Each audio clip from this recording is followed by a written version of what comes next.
Hello बच्चों, let's read a question and here your question say, why did the colonial government start commercial forestry in India? Give any two reason. कि इस question में आपसे पूछा गया है कि जो कॉलोनियल गवर्नमेंट थी उसने कमर्शियल फॉरेस्ट्री को इंडिया में क्यों स्टार्ट किया, इसके पीछे आपको 3 रीज़न बताने हैं। तो देखो, आपको रीज़न बताने से पहले ये बताना पड़ेगा कि कमर्शियल फॉरेस्ट्री होता क्या है। अपना आंसर लिखने का ना एक सिस्टमेटिक तरीका आपको डेवलप करना पड़ेगा ताकि आपके फुल मार्क्स आएँ, ठीक है। तो जैसे अगर उन्होंने आपसे पूछा है कि कमर्शियल फॉरेस्ट्री के 3 रीज़न बताओ, तो पहले आपको कैसे एक्सप्लेन करना पड़ेगा, आपको पहले बताना पड़ेगा कि कमर्शियल फॉरेस्ट्री होता क्या है, ठीक है। तो commercial forestry means planting of those tree which can be commercially exploited and fulfil market demand, यानी कि सिर्फ ऐसे ही पेड़ों को उगाना जिससे आपको कमर्शियली काफ़ी बेनिफिट मिल सके, यानी कि आप कमर्शियली उनका इस्तेमाल कर सको और जो भी सामान आप प्रोड्यूस कर रहे हो उसकी मार्केट में बहुत डिमांड हो ताकि आप वो सामान बेच के बहुत सारा पैसा जनरेट कर सको, पैसा कमा सके हो। तो जो फॉरेस्ट इकोनॉमिकली आपको वेल्थी बनाते हैं, काफ़ी आपकी हेल्प करते हैं इकोनॉमिकली, उन्हें हम कमर्शियली फॉरेस्ट कहते हैं, ठीक है। कमर्शियल फॉरेस्ट्री उसको कहा जाता है।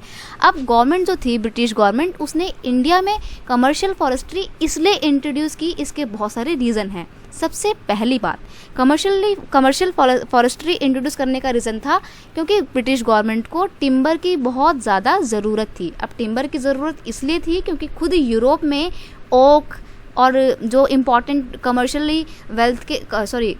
कमर्शियली काफ़ी इंपॉर्टेंट जो ट्रीज़ होते हैं वो बिल्कुल ख़त्म हो गए थे। क्यों? क्योंकि भाई अब यूरोप में क्या हो रहा था, इंडस्ट्रियलाइजेशन का टाइम चल रहा था, कोई भी खेती बाड़ी में, एग्रीकल्चरल एक्टिविटी में इंटरेस्टेड नहीं था। तो जो भी कमर्शियल पर्पज़ से काफ़ी इंपॉर्टेंट ट्रीज़ हो रहे थे, ओक वगैरह के, ओक, सागवान, ये सब जो है वहाँ पर ख़त्म होते चले जा रहे थे, ठीक है। तो अब ब्रिटिश गवर्नमेंट को क्या ज़रूरत थी भाई, टिम्बर ज़रूरत थी। टिम्बर की ज़रूरत क्यों थी? क्योंकि उसको रॉयल नेवी और रेलवे वगैरह को सपोर्ट करना था। रॉयल नेवी को कैसे सपोर्ट कर सकते थे? देखो, जो इंडिया से ब्रिटेन जाने के लिए आप क्या उड़ के जाएंगे? उस टाइम पे प्लेन तो डेवलप नहीं हुआ था, तो हमारे को कैसे जाना पड़ता था? पानी के जहाज़ से जाते थे लोग। तो उस टाइम पे पानी के जहाज़ जो बनते थे वो जहाज़ तो मजबूत लकड़ी के होंगे, है ना, तो वो टिम्बर से बना करते थे जहाज़। इसलिए रॉयल आर्मी को सपोर्ट करने के लिए, रॉयल नेवी को सपोर्ट करने के लिए, प्लस रेलवे स्लीपर्स के रेल की जो ट्रैक होता है उसमें जो स्लीपर्स लगते हैं, उन स्लीपर्स को जिन लकड़ी की जरूरत पड़ती है वो टिम्बर से बनते हैं, ठीक है। तो रॉयल नेवी को और रेलवे को सपोर्ट करने के लिए गवर्नमेंट को टिम्बर की बहुत ज़रूरत थी, इसलिए वो टिम्बर को कंजर्व करके रखना चाहती थी। यही कारण था कि कॉलोनियल गवर्नमेंट ने टिम्बर को कंजर्व करके रखने के लिए कमर्शियल फॉरेस्ट्री का कॉन्सेप्ट इंट्रोड्यूस कर दिया था, ठीक है।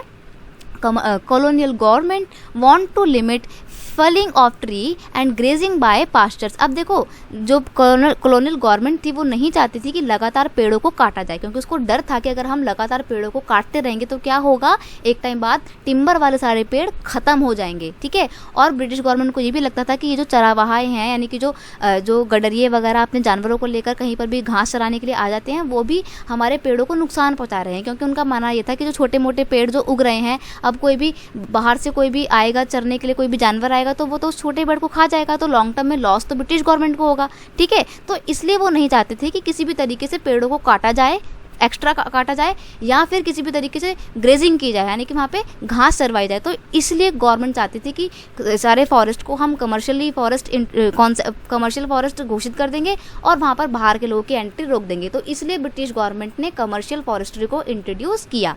एक और रीज़न था क्योंकि कॉलोनियल गवर्नमेंट नहीं चाहती थी कि जो इंडियन फॉरेस्ट हैं, जो बहुत ही वैल्यूएबल थे, उनका सामान कोई भी लोकल ट्राइबल लोग इस्तेमाल करें, ठीक है। Colonial government was worried for use of forest by local tribals for their needed goods and livelihood. वो नहीं चाहती थी कि जो लोकल लोग हैं वो फॉरेस्ट से जो वैल्यूएबल रिसोर्सेज है उनको एक्सट्रैक्ट करें अपनी लाइवलीहुड के लिए। यही रीज़न था कि कॉलोनियल गवर्नमेंट ने लोकल ट्राइबल्स की एंट्री रोक दी फॉरेस्ट में, और लोकल ट्राइबल्स की एंट्री रोकने के लिए उन्होंने क्या किया, उन्होंने कमर्शियल फॉरेस्ट्री के कॉन्सेप्ट को इंट्रोड्यूस किया, ठीक है।